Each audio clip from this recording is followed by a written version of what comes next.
Something that's important for us to talk about before we get into other aspects of teaching students from diverse cultures is racism. Racism's been a part of our history as a nation since we started, and because we were started from colonialism, from actually pushing back Native Americans. There was racism involved in that, and also holding slaves. And so, even though those were the sins of the past, they still have repercussions today in American society. So that's what we're going to just take a glimpse at today, and also to look at how the schools have tried to have the school system, the public schools, be a place for students to be able to overcome racism and be able to achieve what they want for themselves, to kind of strive for the American dream.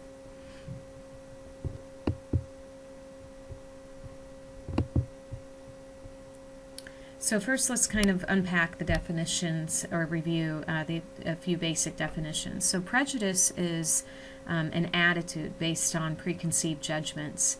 It's often a belief that comes from unsupported information or faulty information. People tend to prejudge based on the group that someone is associated with. And so that is obvious generalizations, and so it doesn't necessarily always stand true for the individual. For example, it can also be just faulty information. I had a student just last week ask another African American student if it was true that African Americans can't swim. And the African American student was kind of taken aback by that, what could be seen as almost a racist comment, but he took it in grace and stride, and understood that the person speaking was speaking out of a lack of knowledge or faulty information. And I just encourage the student to think about why that might be, that fewer African Americans are comfortable swimming compared to their white peers. And in my experience, it's been for lack of resources, not because an inherent inability to swim. So African Americans can tend to be in more urban areas where there are fewer swimming pools accessible. If they are low income, then they're not going to have parents investing a couple $100s in swim lessons each summer, for example. So prejudice is an attitude based on faulty information. Prejudice versus discrimination is interesting, and so I'm kind of sharing a little bit of a visual for you here to show the kind of almost what leads up to discrimination. So a predilection seems pretty benign, in that we all as human beings have a tendency to want to be around people like ourselves. If you're an athlete, your friends tend to be athletes as well. If you are someone who loves the Lord, then you try to find friends who love the Lord as well. But predilection is an exaggerated preference for one's own group. So think about it as someone who does not want to venture out and meet people who are different from themselves. They kind of want to stay with their own, so to speak. And so that can lead then, if it goes unchecked, it can lead to prejudice, which is, as we just mentioned, an attitude based on another person's group identity. And then prejudice can then lead to action, which is discrimination, action based on a prejudice, discriminating against someone, not allowing them to be a part of your group based on your attitude toward their group identity. This is a continuum of social relationships that comes from Gordon Allport. And Gordon Allport did a lot of reading actually in about the middle of the 20th century on race relations. And so I'll share a little more with you from him toward the end of this lecture. But I thought this was interesting because I'd like you to notice we can sometimes talk about tolerance, that tolerance is important. for us to teach our students. There's actually even a journal called Teaching Tolerance, and it's all about multicultural education. However, you'll notice that tolerance is not at the top of the continuum. It's actually just one step above predilection.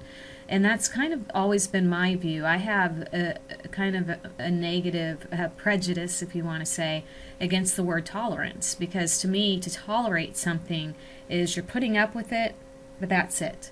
And so I would encourage you instead to promote in your classroom respect, where you want your students to respect one another independent of their group identity, and even to cooperate with one another independent of their group identity. And so that's what we should be striving for as a nation, and what we as teachers, because we're teaching so many future citizens, can be also instilling in our students cooperation. And so that means for you as a Christian that you're promoting that not just among different ethnic and racial groups, but also different religions and lifestyles as well. It's important for you to advocate for all of your students, even if you yourself don't agree with their religion or their lifestyle. I've had students from every religion. I actually hired students when I owned a math and reading center called Kumon, and at one time I had working for me Hindus, Buddhists, Christian, and Catholics. Catholics and Christian are the same. I mean Protestants and Catholics. I'm trying to think if there were others, and Muslim as well. So it's important that you really are the face of Christ in opportunities to bring all these groups together, so that they can learn to work together and just be able to cooperate and make our world a more peaceful place. There's actually a school in Israel that I visited, and we did some service work there several years ago, and it's founded and run by a man who is a Palestinian Israeli citizen, and he is a Catholic priest. And so his school has students that are Muslim, Christian, and Jew all coming to his school together. And so again, his expectation is not just to tolerate one another, but to cooperate with one another. So let's take a look then at the negative side of this continuum. So again, we have predilection, which can lead to prejudice, which can then lead to discrimination. And last, Allport calls the worst of the social relationships scapegoating. So think for a moment about why that might be the lowest end of his social relationship continuum, especially if you think about the context in which he's writing this, which is the middle of the 20th century. So they just came out of about 10 years prior, World War II, and where you see what scapegoating resulted in Nazi Germany. So the Jews were blamed for the economic hardship that Germany was going through. And so as a result, they demonized the Jews and then end up killing close to 6 million.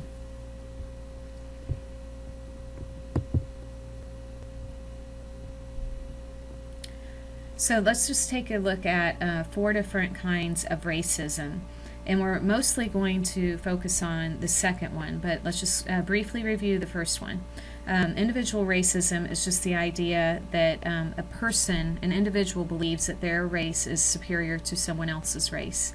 And they may participate in behavior that suppresses the member of the inferior race. So it's racial discrimination, it could be ethnic discrimination, it could also be religious discrimination. So some examples of that are just making a racial slur, rejecting friendships based on someone's race, not allowing that person to participate in something that others are allowed to.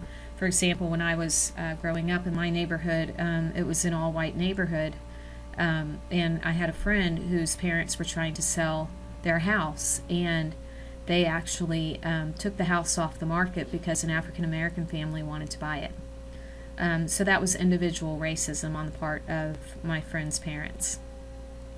Institutional racism is a little bit harder to observe, and you have to really be aware of what's happening and thoughtful about the deep-seated things that may be happening in your community or in your institution. It's established laws, customs, and practices that systematically reflect and produce racial inequalities. So a lot of times it's unintentional. It's not that the people who are a part of that institution are trying to be racist. They may believe that they are very anti-racist, but as long as they let policies continue that are favoring one race over another, then it is they're participating in institutional racism. So, for example, tracking in our schools, this is where we really see a lot of institutional racism still. Tracking that is disproportionately in favor of white students and to the disadvantage of students of color. So where you see in one school more African Americans in the lower track classes, while the white middle class students are more likely to be in the honors classes. When I taught in Houston, I taught the inclusion classes and the regular track classes, and I had a colleague that taught the honors classes for 9th grade, and her classes were almost all white, and mine were all African American but 5 white students. So that was definitely an example of institutional racism. And then scientific racism is where both past and present people try to use, quote, scientific findings, which are really kind of a pseudoscience, like manipulating science to support racial prejudice and discrimination. So researchers that claim that IQ tests show that one race is more intelligent than another is an example of scientific racism, because in fact it's pretty much impossible to separate culture from a test, so that we can't put all of our eggs in the IQ basket. And then racial intelligence research, craniometry, where they would measure the size of one's head and claim that that is a reflection of the intelligence of that group of people. Cultural racism we've already talked about with white privilege, so we started the class off with that. It is a subtle and pervasive use of power by whites to maintain their cultural heritage and impose it on others, and maybe not necessarily negate, but perhaps ignore the culture of others. So white privilege is an example of that. And it's not, again, it's almost like institutional racism. Some people, a lot of us, aren't even aware that we are maintaining and promoting our white cultural heritage at the expense of others. It just goes on unchecked by people who just are living their lives without really thinking from the perspective of the other. So examples are that white-skinned people are seen as the real Americans, and while people who have a darker skin are asked, where are you from? Schools that operate from white middle-class perspectives, and then we wonder why people who are not from the white middle class are not as successful as those from the white middle class. Well, they are in a foreign land, so to speak, when they walk into the classroom.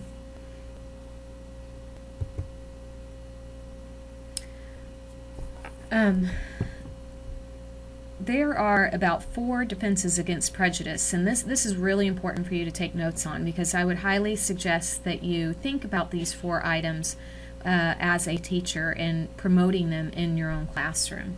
I had students who just taught a unit on the To Kill a Mockingbird, and they actually use these 4 defenses against prejudice to look at and kind of critique each of the characters in that novel to see where they were, if they could anticipate that the person was going to be prejudiced or be anti-racist. So this can be pretty helpful. So for you, I would like you to kind of think about in your own life someone who you think might have racist intentions or a racist heart or a prejudiced heart right now, and kind of think about these 4 items and where this may be an issue for them. So some defenses are that people who have more of a positive view of their self and a higher self-esteem are less likely to be prejudiced. People who view society in a positive way and who believe in our American system, our values of equality and justice, are less likely to be prejudiced. People who have a positive view of others, people who are empathetic to others' situations, and those who don't like to manipulate others for their own gain are more likely to be anti-prejudice, or at least not prejudice. And then fair-minded critical thinking. People who tend to overgeneralize are more likely to be prejudiced. So instead, we want our students to be able to recognize one situation for what it is, use logic in their reasoning. So, like, I've known people who are prejudiced because of this. They've had one bad experience with someone from a different background, and so because of that, they say that all Indians are bad, or all Latinos are, thugs or whatever, and it's based on having one isolated incident. So instead, we want them, our students, to recognize that there's capacity for sin in all people, not just one ethnic or racial group. So think about somebody that you know that may be struggling with one of these 4 things, or struggling with prejudice, and see where it is that they maybe could develop a stronger viewpoint so that they're less likely to be prejudiced. And then I also want you to think about how you can encourage all of these things in your classroom as well.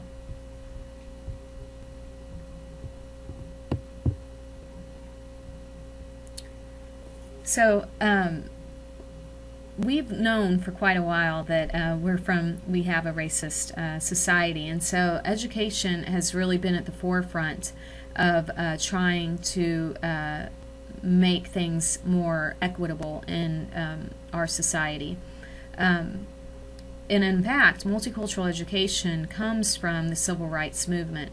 And so you see that with desegregation, we were from the 1950s, we were trying to attempt to end separate schools for blacks and whites, because we knew that whites had the better resources and blacks did not. And so that was in itself a continuation of us denying African Americans literacy.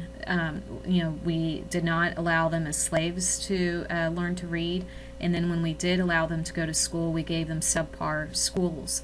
And so desegregation was a true attempt to end separate schools for blacks and whites. And so it still goes on today, but with mixed results, and so lots happening there that we'll talk about in a moment. But a few ways that schools can desegregate are that blacks can be bused to white schools. That was my experience, so I'll share that with you in a moment. You can also have where the school district or the city redraws district lines, so that some students who would have formerly gone to an all-white school may be going just a few miles out of their way to go to a school that is more ethnically diverse, or vice versa, where the African American students or diverse students may go into the suburbs a bit. This happened in Bloomington, Indiana. There were 2 school districts there that were pretty segregated. One was Bloomington North, which was the more wealthy school district and tend to be overwhelmingly white and perhaps a little bit Asian. And then Bloomington South, which was more African American, more diverse, and much lower income, and so lower resources. And so they were attempting to redraw those district lines when white families really resisted that. And so that's an example where you see that white families want to hold their power in even if it means that other students are not going to get what they need as well. And so that becomes an issue of the soul, I think, where we have to think about what is right for all children, not just our own. And so that we are called as Christians to think differently in response to situations like that. And then we also have where whites go to black schools, and often that they create magnet programs. So that's where you see magnet schools that have a focus on STEM, for example, or arts, things like that. When I taught in Tennessee, we attempted this. I taught at the school that was more diverse, more low income in our school district. There were about 4 or 5 high schools, and mine was one of the lowest income and more diverse. And so to try to change that population, they created an international baccalaureate program that was a magnet program. And so students could come from anywhere in the school district to attend the high school where I taught, to be a part of the International Baccalaureate program. The problem with that can be that then you just have resegregation in the school, because the white students who come in from the other better school districts, or high schools, so to speak, are getting segregated back into that elite program, where the rest of the students of that high school, African American, Latino, low income, are still having the same educational experience they were before. Thankfully, I felt like when I taught in the IB program, we had an open door policy, meaning that students did not have to test into the IB program. They could just basically sign up for it. Now, it was kind of sink or swim once they were a part of it, but it was definitely open to all students who wanted to challenge themselves. And so I found that I had a representative amount of African American students in my IB classes. It was representative with the actual population of the school. And so that's when you know that the institutional racism is not as much of an issue, because the balance of African Americans in my classroom was equitable to the balance of African Americans in the school. I hope that makes sense to you. But let me go back to then this blacks bus to white schools, because this was what happened in my school when I was in 4th grade. I went to school in Indianapolis. I'm going to attempt to draw something here for you. Indianapolis is just a square like this. Okay, I went to school. I lived in Indianapolis, but on the south side, about right there was my school. Oops. Okay. An Indianapolis judge ordered desegregation for Indianapolis schools. So all the township schools that were predominantly white needed to be desegregated. So the Indianapolis public school system is like right in the heart of Indianapolis, okay? And so they took students from the Indianapolis public schools and shipped them to all the different township schools surrounding Indianapolis, okay? So this is my school right here. Now, I just want to share with you a few of the results of that. One is that these students, it took them, they'd have to wait at the bus stop at about 6:30 in the morning. I think it may have even been earlier than that. It took them an hour's drive to get to school. So think about that for the parents. What does that mean for parents if their child goes to school an hour from home? So the parents, hopefully you've thought, the parents are not going to be able to come to the school for school events. Parent-teacher conferences are going to be a challenge. What if your child is sick and needs to be picked up from school? You're going to have to leave work, probably for the day, to do that, because you've got an hour drive one way. And so that was an issue. The students also, because they're getting up so early and then they get home much later, there's going to be less time for them to do homework. We did have, I appreciate this, that our school district had 2 buses in the afternoon. The afternoon bus that picked up everyone at school and took them home, and then there was an activities bus that came at 5:45, I believe, or 6 o'clock, and took students who had practice home as well. So they were encouraged to still participate in athletics and other activities, but again, that means that they're not going to get home until, if they have a game, until about 8 o'clock at night. So, but also, so we've thought about what that means for the parents, okay, what it means for the students' just ability to do their schoolwork, and then think about what it means for what the message is we're sending to students. You need to come out to the suburban schools, to the township schools to get your education. We need to move you from your neighborhood that you've known your whole life and come out here, because this is where good education's happening. It sounds to me like the people don't believe in my own neighborhood, in my own community. Okay, so there are definitely negatives to desegregation.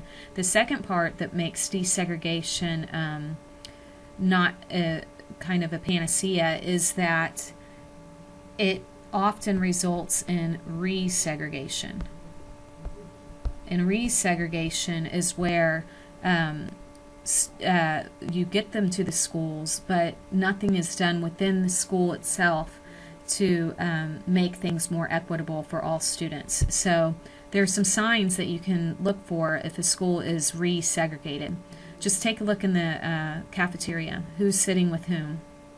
Of course, because of predilection, you're going to have students of different ethnicities and racial groups want to hang out together, and that's fine. But there should also be some blending and mixing among the races and ethnicities. Also, what about the activities and clubs and things like that? Are they representative of the whole school population?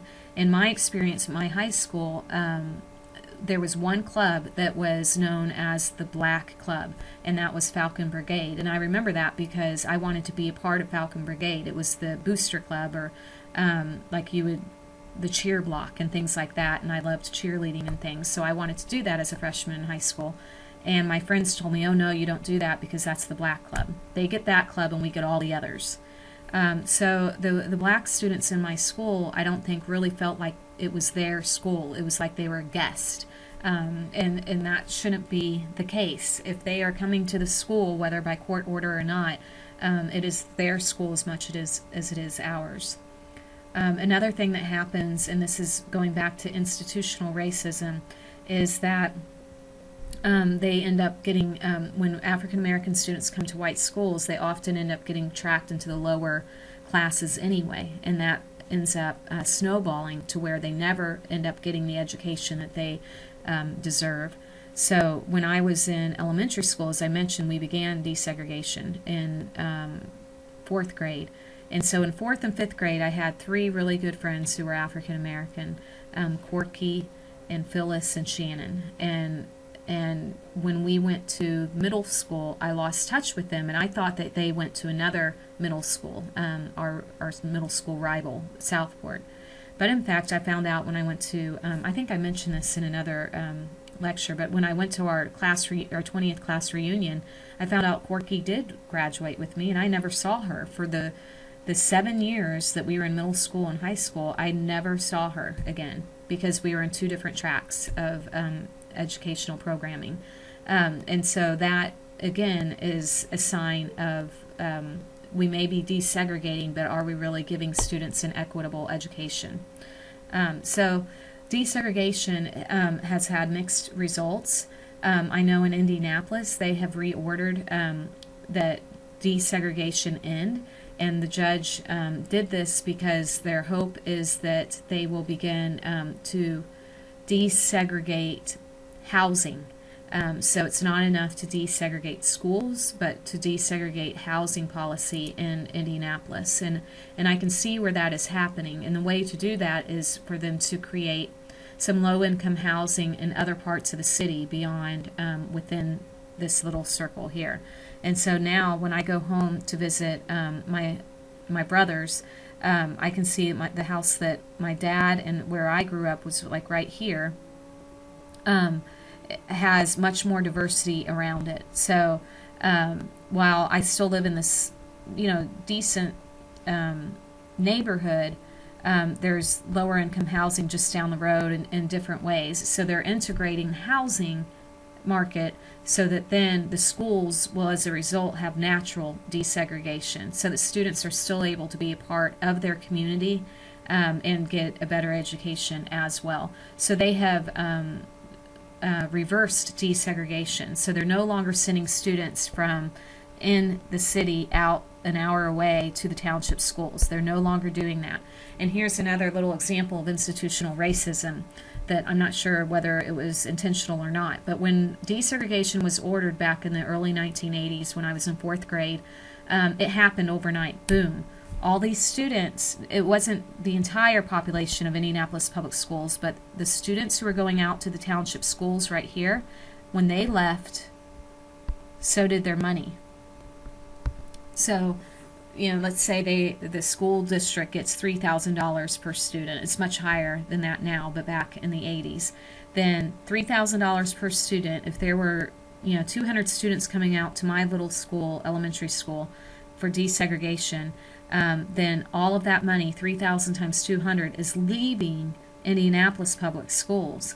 So even though they were losing students to the desegregation, they were also losing resources to educate the students that were still there, that were left behind in those in the public schools. Now, when they reversed the desegregation order, they did the opposite. They, for the township schools who were now going to be losing money because they weren't going to be bringing in these students from the inner city anymore, they did it gradually. So with every year, for 12 years, they were going to not bring in a new group of students. So they started with kindergarten, and the kindergartners, they're not going to desegregate kindergartners, so they're not going to bus kindergarten inner city kids, and this was probably in about 2004, let's say, that it began. I'm not sure exactly the date.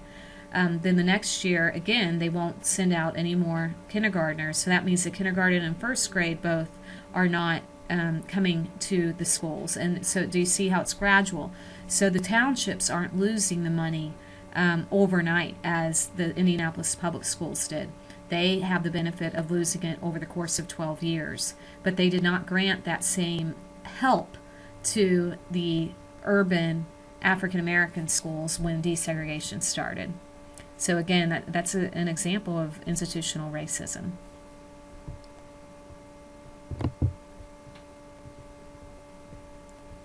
So as I just mentioned, desegregation often ends in resegregation, where blacks are placed in low track and special ed classes while the whites are in honors track. And then I asked you again to consider what we're communicating to blacks about their community by sending them an hour away to school. So let's take a look at what we have here. Some statistics that 2.9 times more likely to be classified with a specific learning disability than other students. That's black students. They're 7 times more likely to be classified as emotionally disturbed than other students. And this is in San Francisco School District. 10.8% of the students who are black, special ed students who are black is 22%. And specific learning disabilities, 28%, 47% of the students described as emotionally disturbed were black, even though, so what you want to look at here is the overall number of black students in San Francisco United School District is 10.8%. But then look out of that just little 10%, 47% of all the students are emotionally disturbed are black. So that's the disproportionate numbers that we're seeing. So again, this is a sign of institutional racism, because if they only represent 10.8% of the total school population, why are 47% of the students who are emotionally disturbed black? And so this again is not that people are setting out to say, oh, these are black students, so let's call them emotionally disturbed, but our qualifications, our testing could have inherent problems that are creating a mislabeling. We're also not considering culture. And so when you see the lecture on the 9 dimensions of Afroculturalism, you will see that verve is definitely a part of the African American culture. And so verve is like a high sensory stimulation. That is a cultural issue. It's not an emotional disturbance, but it can be interpreted in a negative way by white middle class teachers who don't operate in that way themselves. So, and here's an example of just what I was talking about, the idea of verve. Black teachers describe black students as happy, energetic, fun-loving, but then the white teachers are describing the same students as talkative, lazy, rebellious.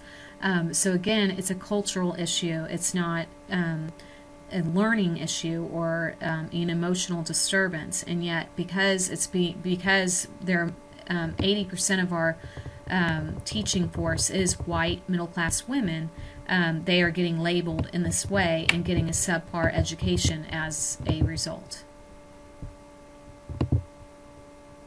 So let's get a little more positive now. So integration is a positive way of giving students what they need. So that is a positive attempt at desegregation, where all the ethnic and racial groups that go to that school feel that the school is their own. They have positive group contact between students, so you will see more blending of students of all different races and ethnicities in a school that is integrated and not just desegregated. And the students also are well represented no matter what their ethnicity or race in all levels and kinds of classes and activities. So Gordon Allport, as I mentioned earlier with the continuum that you saw, he also shared a social contact theory. He says that if 4 things are in place, prejudice can be reduced between groups. So the 4 things are that the different racial groups work together toward a common goal. The groups share equal status. The administration supports what the students are doing. And the work is long enough that they have a chance to really develop good friendships, solid friendships. And so with all of those things in place, prejudice can be reduced. So let me give you a little example, and I want you to think about it in relationship to these 4 criteria that Allport shares with us.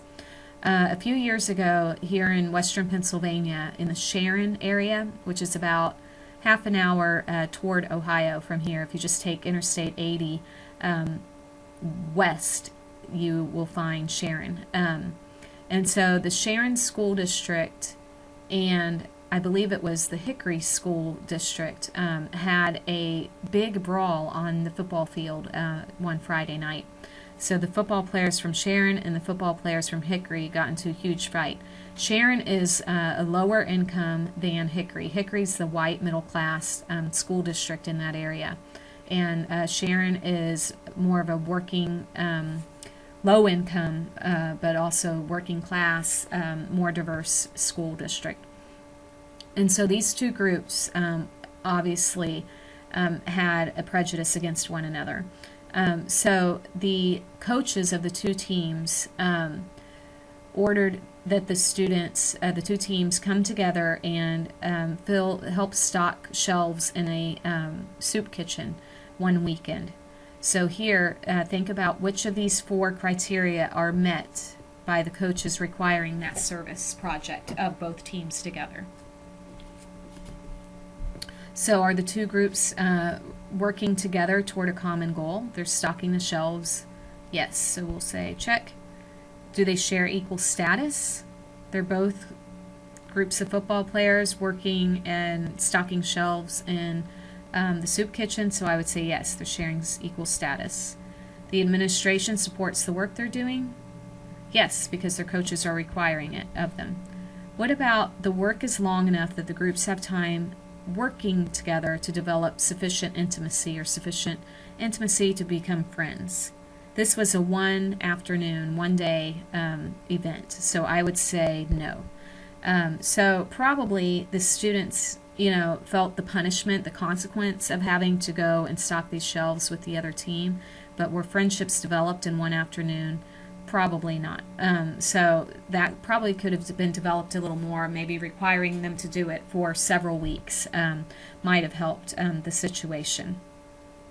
Something that I want you to focus on is this having them share equal status. When you do a service learning project, it's really important that the students who are serving have an equal status with those they are serving.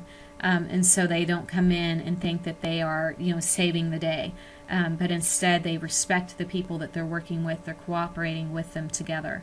And so the way to do that, I have found, is to have those that they are serving help them as well. So we're coming alongside together, not just one group is serving the other because the other is needy.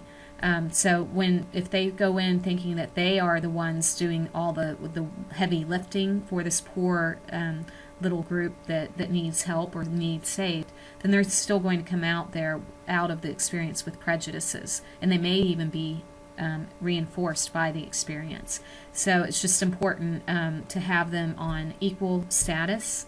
For example, when my husband did a service learning project where he took students who were learning about economics of poverty to a Salvation Army Senior Citizen Center, they were serving the senior citizens, okay? So that would be unequal status because these high-income students were serving the low-income senior citizens. But they had to work with the senior citizens together to create a case study where they identify an issue of poverty in the city and work with their senior citizen to identify a plan to solve the problem. And so all of a sudden they need that senior citizen, because who knows the situation of the poor better, the high-income student or the low-income senior citizen? The low-income senior citizen. So that senior citizen is teaching the student something. So now we're starting to balance a little bit that power distribution. Okay. So just to kind of recap, we've talked about desegregation as a response to institutional racism in American schools, and that's not necessarily what our end result is, because again, it's not that we want students to learn to tolerate other groups, but to cooperate with them. And the only way they're going to cooperate with them is if they are a part of a truly integrated school that is reflective of an integrated society. So if you find yourself teaching in a school that you can see institutional racism at work, then I would encourage you to really shake things up a bit. Talk to your colleagues, talk to your administrators, and question how they are deciding who goes into what classes, who's a part of what programming, things like that, so that you can really try to make your school one that is integrated instead of just desegregated.